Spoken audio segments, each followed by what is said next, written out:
Hey, it's Wednesday night, 10 o'clock on the 23rd of July, 2025, and guess what we're not seeing here? This is a 0.2 second exposure of Messier 27, the dumbbell planetary. And I'm astonished because this is supposed to be equivalent to a 6-inch view of it. We're operating at about 90x, and we ain't seeing nothing. And I've played with the histogram quite a bit already, and we're not making anything out. So I am completely mystified. Because typically at about this exposure time using the Rev 2, I'm actually being able to vaguely make out the outlines of the dumbbell. So a bit mystified here. Let's move on. Okay, now we're up to a 2-second exposure, and yes, this is what I would expect to see with the Rev 2 system operating at 128 flood, 42 decibels. So I have yet to synchronize the scope. It's been sitting for about a half an hour after alignment. But yes, this isn't quite so bad. 2-second exposure is roughly the equivalent of about, it's 12 to about an 18-inch scope. Moving on, we're now up to 5-second exposure, and we should be viewing things. If I had a schedule here, I'd basically say this is like a 24-inch scope. So that is our view. I'm not quite able to get a perfect setup on the histogram so we can really get a good view, but because the sky looks pretty good right now, so I can't blame it on transparency. Now up to a 10-second exposure time. Had a couple of, this should be the second pass. Sky should darken with multiple passes. This is more along the lines of what I hope to see. However, we are just barely making out the football shape of the planetary nebulosity. And now we have arrived, a 30-second first pass view of the dumbbell nebula Messier 27. Quite present. Stars look good. Not getting much duplication or distension. Actually resolving a nice double right about here. And this is our conclusion of our lead-in into nebular series, beginning with 6805 this evening. Ooh, look at that second pass, how it popped at 30 seconds exposure. Okay, this was the last study of the previous evening. It's NGC 6804 planetary nebula. Very attractive little planetary with central star. I'm going to push it to 100x. The stars look very good. Planetary nebula Aquila, 12.4, magnitude 63 by 50 arc seconds with a central star of magnitude 14.2, 5,600 light years distant. Right ascension, 19 hours, 31 minutes, 35 seconds, with a declination of 9 degrees positive, 13 minutes, 31 seconds. Kind of did give a better view at 200 and 150x. Our first planetary of the evening that's new is NGC 6818, planetary in Sagittarius. Pushing the magnification a little bit, fully utilizing all the pixels at some 300x. NGC 6818, planetary Sagittarius, magnitude 10, 22 by 15 arc seconds. Central star, unresolvable, of magnitude 15, 6,700 light years distant with a right ascension of 19 hours, 43 minutes, 57 seconds, and a southerly declination of minus 14 degrees, 9 minutes, and 10 seconds. Okay, we're still reviewing a few from the previous evening, getting some very nice views. This is NGC 6842, planetary nebula in Vulpecula, the Fox. Magnitude 13.1, 53 by 48 arc seconds with a magnitude 14.5 central star. 4,500 light years distant, right ascension 19 hours, 55 minutes, 2 seconds, plus 29 degrees, 17 minutes, and 20 seconds. Last nebula to review is NGC 6AAA, that beautiful crescent nebula in Cygnus, magnitude 10, 20 by 10 arc minutes, emissive type 4,800 light years distant, right ascension 20 hours, 12 minutes, 6 seconds, declination of plus 38 degrees, 21 minutes, 17 seconds. Yeah, I just wanted to cover everything beginning, all the nebula beginning at 6,900. What we're seeing here is 6,905. We had a look at it the previous evening. We're getting some doubling of the stars, but since we've already had a decent view, I do not think I will wait around for it to get a second pass and straighten itself out. Here we have another sweet planetary nebula, NGC 6910. We'll push it up to 100x because the stars look pretty good. It's magnitude 7.48 arc minutes in size. That doesn't seem right. Let's see if this one is actually the previous planet. Here we go. This is better. We're seeing NGC 6910, which is both a nebula and an open cluster in Cygnus. We're not seeing much of the nebulosity. Magnitude 7.48 arc minutes, 50 stars, brightest are magnitude 9.6. It's a class 1-2, meaning fairly condensed and moderate distribution in stellar brightness, 3,700 light years distant, right ascension 20 hours, 23 minutes, 12 seconds, plus 40 degrees, 46 minutes, and 42 seconds. What we may not be seeing here is a reflective nebula in Cygnus. Put a 50%. Just to give you the information, it's 3 by 3 arc minutes, reflective type 5,000 light years distant.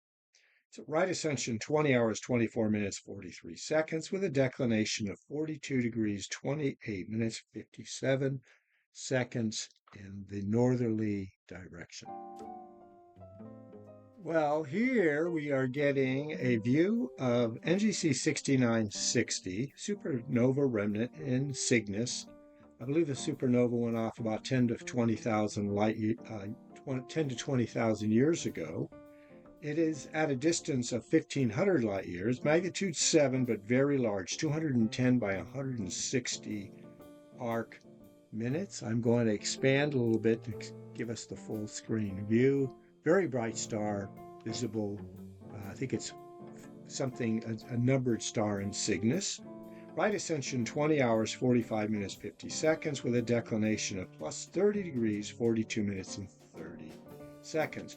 What I'm going to do is give this thing a chance to make a couple more passes. I have seen better than this. I'm really beginning to suspect that this nebula filter is got a too tight of a band for showing reflective and other types of nebulae. Either that or I have to spend a lot of time playing with the histogram to get the best views.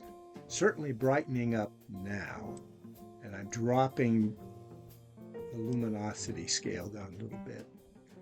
Anyway, we should be making one more pass in about 10 seconds, completing a view of a supernova remnant, which has to do with the Veil complex in Cygnus. And we just completed our next pass. So let's move on. See, I'm sure there are other aspects of the Veil that will turn up in this session. Okay, that first aspect of the Veil, which we call the Witch's Broom, is what is considered the Western Veil. I think this one may be the northern, but I'd have to look at the values for sky position. NGC 6974 in Cygnus, supernova remnant, part of the same star that blew up 10 or 20,000 years ago. 1,500 light years distant, right ascension 20 hours, 51 minutes, 4 seconds with a declination of plus 31 degrees, 49 minutes, and 42 seconds. You can see a little bit of it vaguely located right here on the screen. We'll run up the magnification a little bit. It becomes a little more present because we are exposing more pixels for display. If we push it up to 100%, we are using all our pixels. And The remnant we're seeing here is obviously emissive type. It is reddish in color. Unfortunately, we got a lot of stellar duplication, so not the best stability in the scope at this point, perhaps because I am once again having to move around in order to manipulate the screen. Once again, we're seeing a very small part of the Veil complex in NGC 6979 in Cygnus, 3 by 2 arc minutes, 1500 light years distant, with a right ascension of 20 hours, 50 minutes, 28 seconds, and a declination of 32 degrees, 1 minute, 36 seconds. Doing our usual zoomy thing, we're getting stellar duplication, but the nebulosity is becoming more revelatory on the screen. Here we are seeing at least the open cluster aspect of NGC 6991, Nebula and open cluster in Cygnus, 5 arc minutes in size, class 3, 2300 light years distant, right ascension 20 hours, 55 minutes, 39 seconds, and a declination of 47 degrees north, 26 minutes, 54, means we're getting a little bit of aperture block, probably half the aperture of the scope. What I'm going to do now is step through from 6991 to 7000 and give you an idea of what you would encounter before we get to the next nebula, whether planetary, emissive, or reflective. 92 is the supernova remnant, probably the most obvious part in Cygnus. Let's go to that next. But if we skip by 6992 and come back to it later, 93 is a galaxy in Capricorn, 94 is an open cluster in Aquarius, 95 is another aspect of the Veil, 96 is an open cluster in Cygnus, 97 is an open cluster in Cygnus, 98 is a galaxy in Microscopium, 99 is a galaxy in Microscopium, and 7000 is the North American Nebula in Cygnus. Let's go back to 91 and have a look at that. Okay, the scope is now navigating to NGC 6992, even though we're seeing 6991. Now, one thing you want to notice is if I instantly stop the image capture for NGC 6991, and it occurs after it's already started gathering photons from 6991 before 6992 has been centered on by the scope, we will see distortions in the field of view. So let's give it another 10 or 15 seconds and we'll see those distortions being manifest when I press the Start a New Stack image. All right, so we are getting the duplication of the stars feature that comes out of the fact that the last capture started before the scope actually managed to navigate to the study. So let me go ahead and pause and let us watch. This next pass is going to occur. Let's see if it cleans up its double starage on the screen. No, it did not.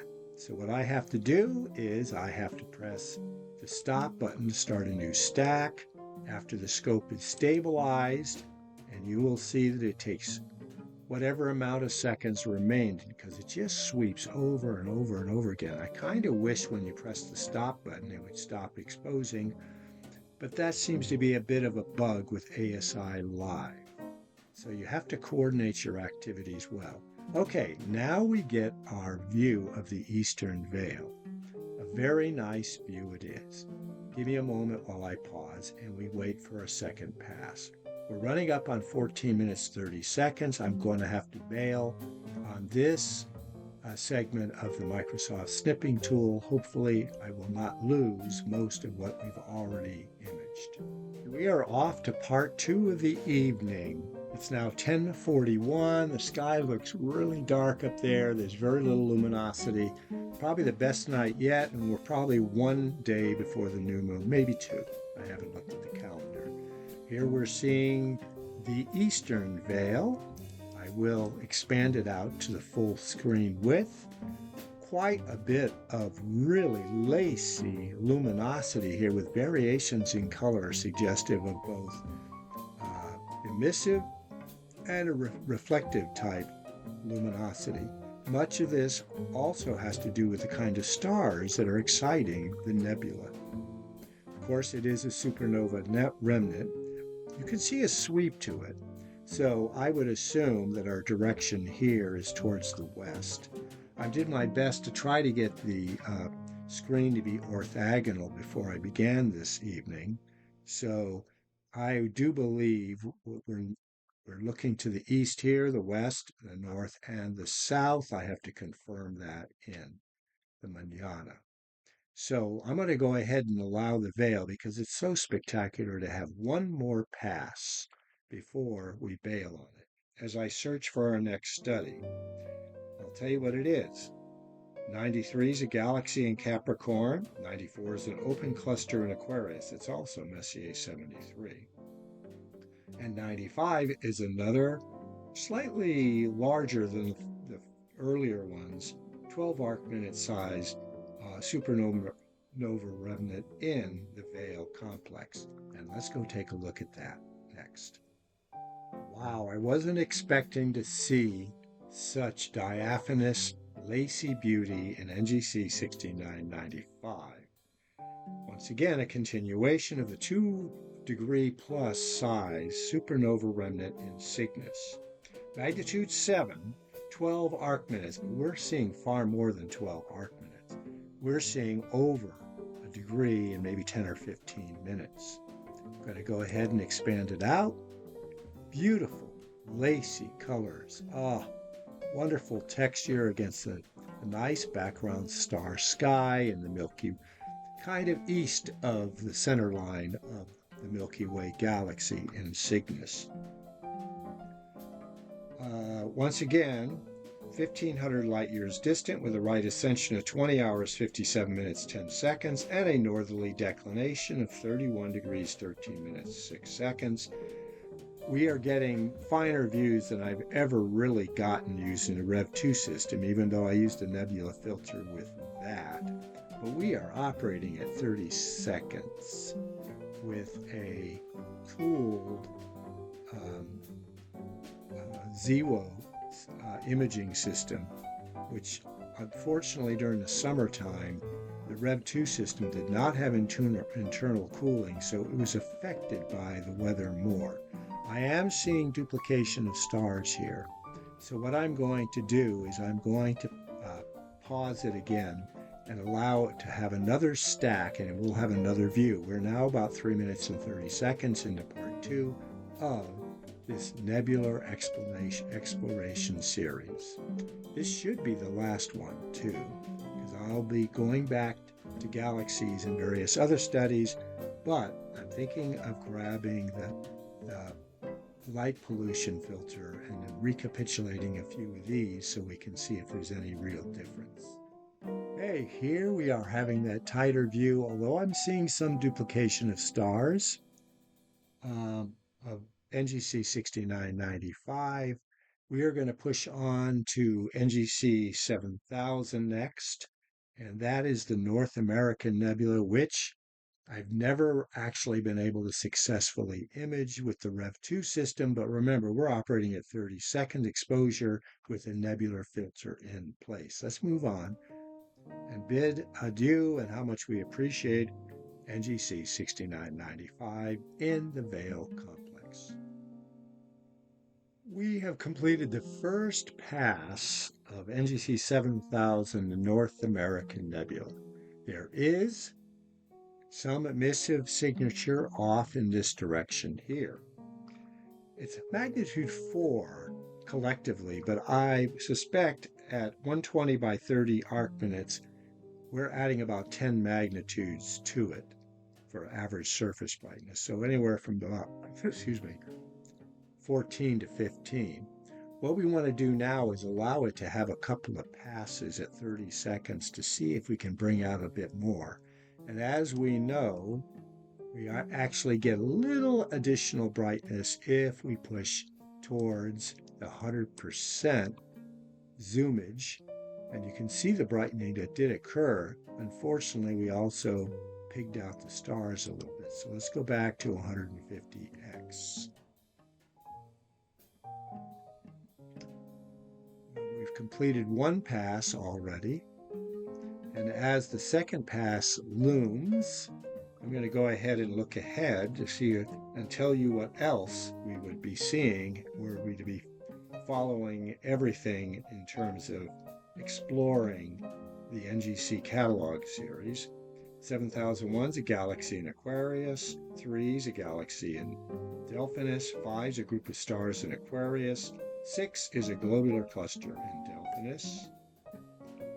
7008 is our next planetary nebula in Cygnus. Let's go there next. It should be a very attractive planetary indeed. Here we have one of those ghostly looking large planetary nebulas, NGC 7008. Doing a little bit of zoomage here and getting a little precise presentation, centering it up. It's a planetary nebula in Cygnus, magnitude 12, 86 by 69 arcseconds in size, with a magnitude 13.9 central star. We are making it out. Despite the nebula filter, 2,800 light years distant, has a right ascension of about 21 hours 32 seconds. So we've now progressed into the next roughly 15 degrees of the sky from 20 hours.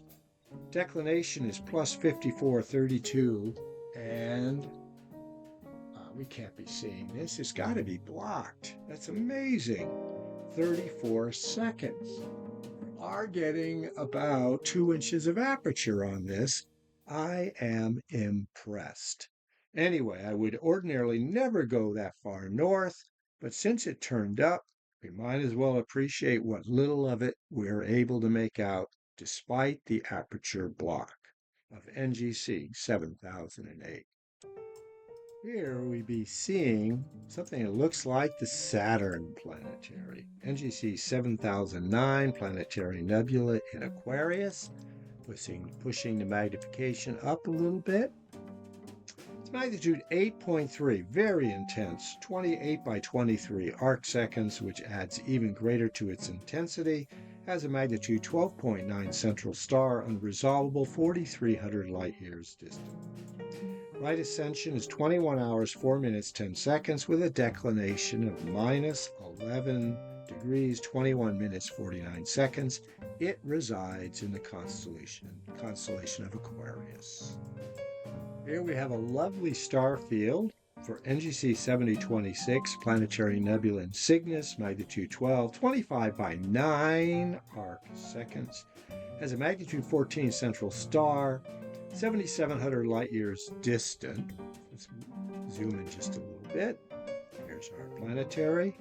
It's at right ascension 21 hours, 6 minutes, 18 seconds, with a declination of plus 47 degrees, 51 minutes, 7 seconds. We are getting a little bit of aperture block. Let's push it a little bit more to 100%. We're getting some distension here, and then also probably the brightest part of it is like the dumbbell nebula along its poles. So this concludes my use of the nebula filter. It is now 10 o'clock, 58 minutes on the 23rd of July, 2025. And with this backing out view, I'm going to say carpe noctem.